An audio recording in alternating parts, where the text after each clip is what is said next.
애플을 워렌 버핏이 따로 매도한 이유가 있을까요? 투자하는 성향들 보면 코카콜라, 맥도날드, 소비재들이잖아요. 애플이 그런 회사라고 생각한 거예요. 애플이 긴급 자금 편성해서 AI 쪽으로 막 지금 하고 있잖아요. 이제 이런 모습들을 보니까 얘들이 앞으로 돈을 얼마나 더 써야 될지 감이 안 온다 라고 해서 일단 이제 절반 팔지 않았을까. 그래서 아마 앞으로도 추가로 더 물량이 나올 수 있을 거라고 생각해요.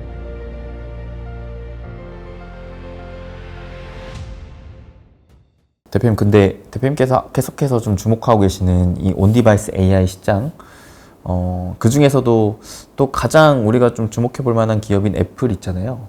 근데 이 애플이 최근에 워렌 버핏이 대량 매도했다라는 이슈로 시장 참여자들에게는 어라? 뭔가 좀 안 좋은 게 있나? 라고 하는 좀 우려감이 작용하는 것 같거든요. 좀 애플을 워렌 버핏이 따로 매도한 이유가 있을까요? 일단 제가 뭐 워렌 버핏의 머리에 들어가 보진 않았기 때문에 정확히 알 수 없지만 일단 이제 그분 책이나 이제 이런 것들을 보면 그분 투자하는 성향들 보면 코카콜라, 맥도날드, 소비재들이잖아요. 그렇죠. 뭐 시즈 캔디 이런 것들.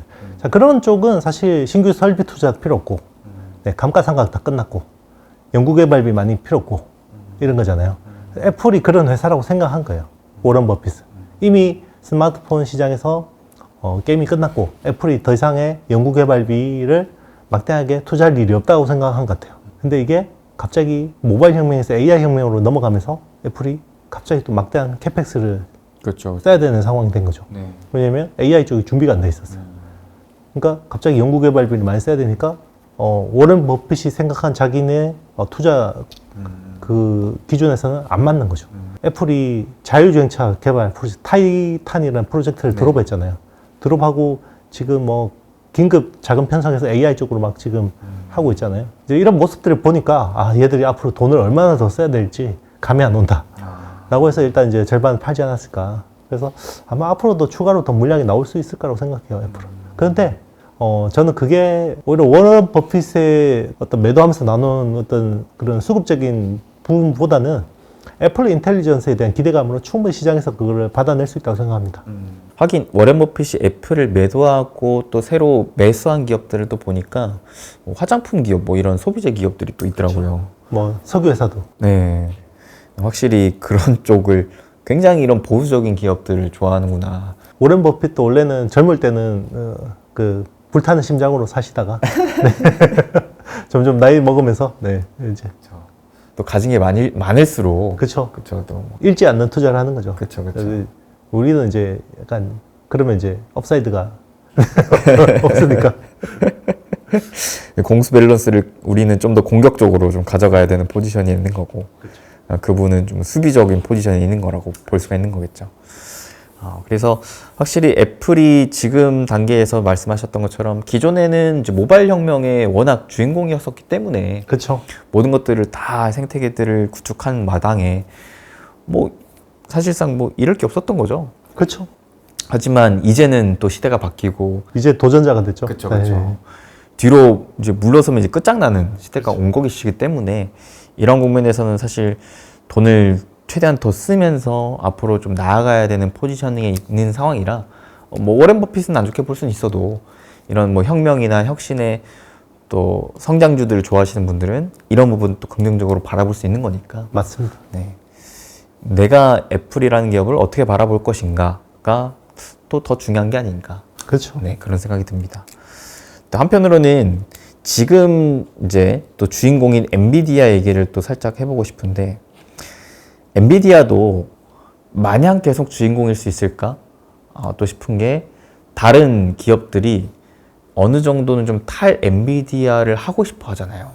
그래서 막 자체적으로 또 그룹을 모으고 또 다른 고객사한테 또 맡겨보기도 하고 이런 모습들을 보여주고 있는데, 정말 이런 것들이 실현이 되면서 엔비디아의 지금의 그 지위가 좀 흔들릴 수도 있을까?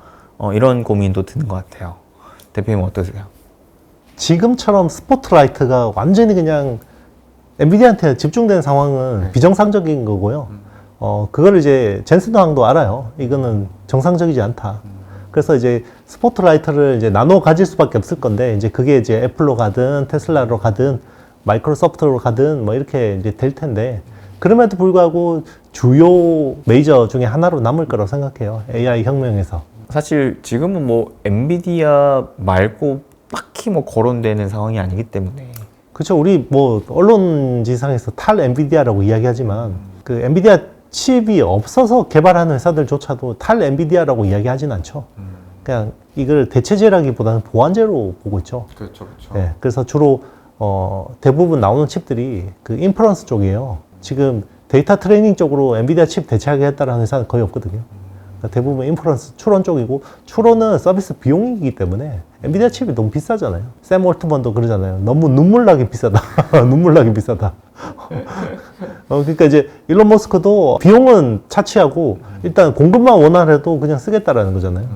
근데 지금은 공급도 원활하지 않고 가격도 비싸고 그러다 보니까 이제 자체 의식을 많이 하려고 하는 거죠. 이런 가운데 그 칩을 판매하고 있는 엔비디아이기 때문에 당장엔 또 그만큼 돈을 막대하게 벌고 있는 거 아니겠습니까? 그럼요.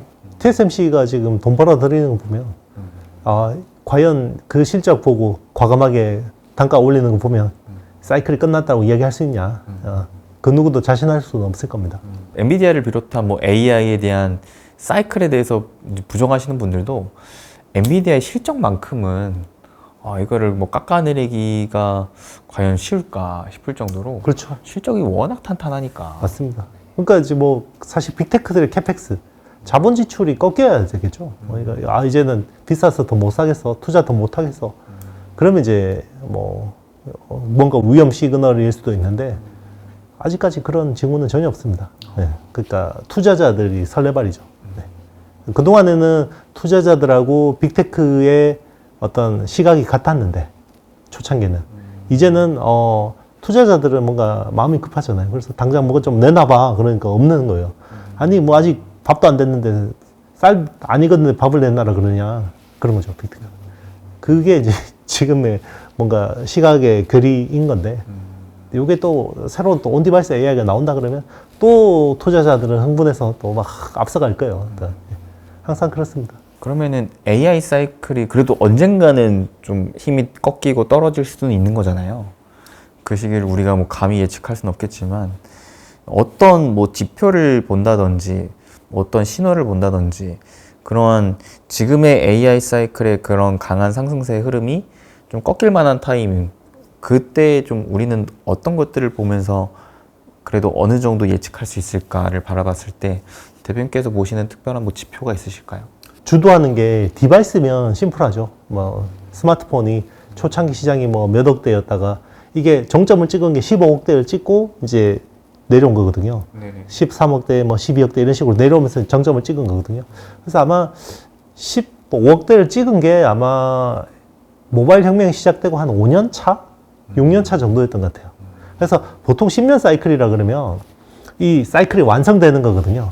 근데 이제 산업이 완성되는 거지 사실 투자의 정점은 피크아웃을 하면 끝이죠. 그렇죠.